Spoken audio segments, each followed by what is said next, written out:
I love Spider-Man. I've loved Spider-Man ever since I was a kid, I still love Spider-Man now as an adult legally, and I will continue to love Spider-Man till the day I die. Now when I first heard that there was going to be a new animated Spider-Man TV show, I was excited, but at the same time I didn't really know much about it other than the fact that it was going to be a prequel to Tom Holland's Spider-Man.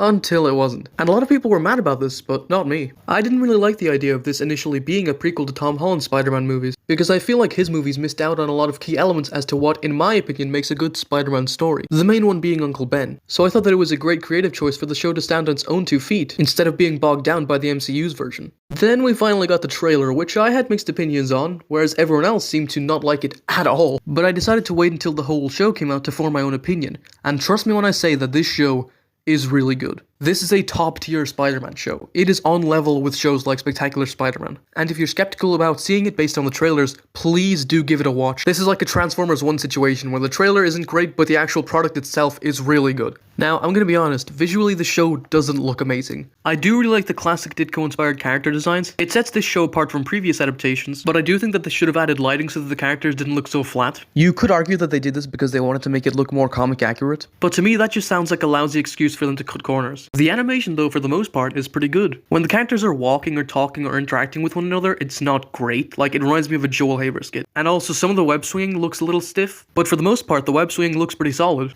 The action scenes are very fast-paced and entertaining. The fight between Daredevil and Spider-Man was really well choreographed. And I also really liked both fights with Scorpion. But the show's greatest strength are its characters. They're all fleshed out and really well written. Lonnie obviously being my favorite character. I like that he isn't a stereotypical bully like Flash, and that he's just a genuinely nice, chill guy. The moment where he trades his own life to get his brother out of a gang, or when he helps his family with different tasks around the house, or offers to pay for his friends' lunches but not have enough money to buy himself a proper lunch. All of these moments show what a good person he is, but despite this, people are still racist towards him. I really like how this show handled racism. It doesn't feel forced, it feels very natural. Now, if you've read the comics or watched any of the shows, then you know that Lonnie becomes Tombstone eventually, and his origin story of him slowly but surely becoming Tombstone was handled really well. It reminded me a lot of Megatron's turn from Transformers 1. Nico, who is one of Peter's friends, is also another great character. I'm not familiar with her character outside of this show, but it does look like she has magic powers of some sort, so I'm really excited to see what they do with her in season 2. I love the dynamic between her and Peter. I like that we also get to learn about her family and that she genuinely gets mad at him when she finds out that he's Spider-Man. These are things that the MCU barely did. In the MCU, we barely learn anything about the supporting characters. Peter never had to deal with Ned or MJ or Aunt May getting mad at him, and in the MCU, we also don't get to see the other characters' lives outside of school. But we do get that in this show. I think it's also really interesting how Harry finds out Peter is Spider-Man before even knowing him. Also, making him a social media influencer is a great modern interpretation of this character. But Norman Osborn is a real standout. He is such a great character. All the voice actors on the show do a great job, but Coleman Domingo's performance as Norman is just perfect. We first see him in Peter's house because he wants to offer Peter an internship at Oscorp. Then at the end of the first episode, he finds out that Peter is Spider-Man and wants to help him for saving his son and wants to help him create a new generation of superheroes. But then throughout the show, we get hints that maybe he's hiding something and that he's a sketchy guy. Now, obviously, this is something that even casual Spider-Man fans are aware of, but this is more so a reveal to Peter and the other characters,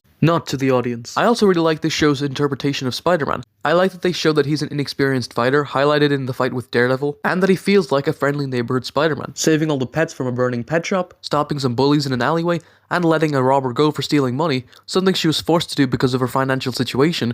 Like, all of these things feel like Spider-Man to me. In fact, I think Peter might be the least interesting character in the show so far, which sounds crazy, but it's true. It's not that he's badly written, it's just that every other character is so much more interesting. One thing I didn't like about this show's version of Peter is that he doesn't really have that many flaws. The show portrays him as a good person from the start, but Peter's whole thing is that he starts off as a selfish guy, but then develops into a hero later on. In this version, Uncle Ben also dies before Peter gets his powers, and I find that really dumb because that defeats the entire purpose of why he became Spider-Man in the first place. But on a more positive note, I really like the twist that happens near the end of the show. See, at the beginning of the show, we're led to believe that the spider that bit Peter came from another dimension, judging by the portal, but towards the end we learned that Doctor Strange traveled back in time to stop the alien symbiote that we saw attack the school at the beginning. I thought that was a really interesting and creative take on Spider-Man's origin, but it also begs the question, like, where did Peter's powers come from? What? That's a whole other discussion that I'm not going to get into. I'm sure the 10-hour video essays will take care of that.